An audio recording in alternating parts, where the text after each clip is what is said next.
Our goal has been to make Ratchet and Clank Future Tools of Destruction the ultimate action-adventure for the PlayStation 3. And what we want to do is we work from our production pillars, and these are kind of our main points of focus. We wanted mystery, variety, spectacle, and adventure.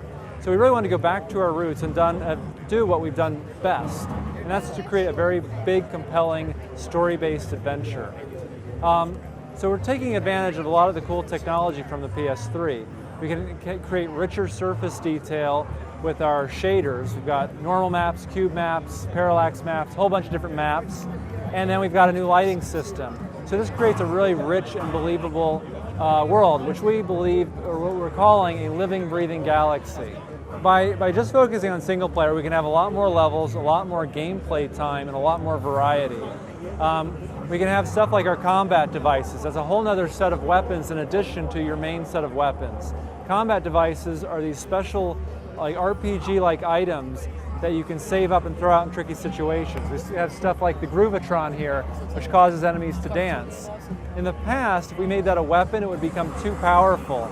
But by making it this rare item that you can use every once in a while, the gameplay is still balanced, and the player gets to be more strategic. Clank will have new abilities. I can't really talk about it during this discussion, but he has new abilities that he's discovering, and he will be playable, and he'll be used differently than he has in past games. So it'll be all new stuff that Clank can do.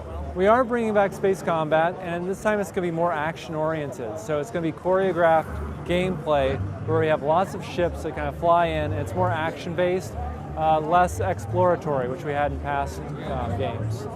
The storyline for Ratchet and Clank Future starts after the last game, which is the PSP game. It happens a little bit later when Ratchet's home galaxy, the Solana Galaxy, is attacked by an evil emperor named Tachyon, who's a cragmite who hates Lombaxes.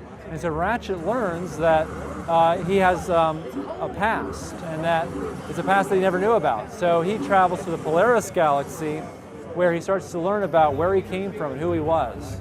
Well, there is a bit of mystery. There's some stuff that I don't want to give away here, but Captain Cork, who was in past games, will be making a return, and he's actually going to be both working for Emperor Tachyon and working for Ratchet, so he's kind of like a double agent, and we're not quite sure what side he's on.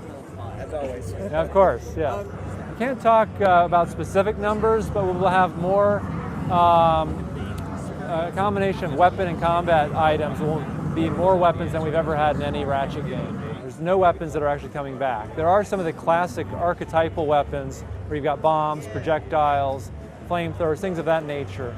But we also have new weapons like the tornado launcher, which does take advantage of the PlayStation 3 tech, like the 6-axis. You can fire out a tornado launcher and actually control it. And that way you can control Ratchet and the tornado at the same time.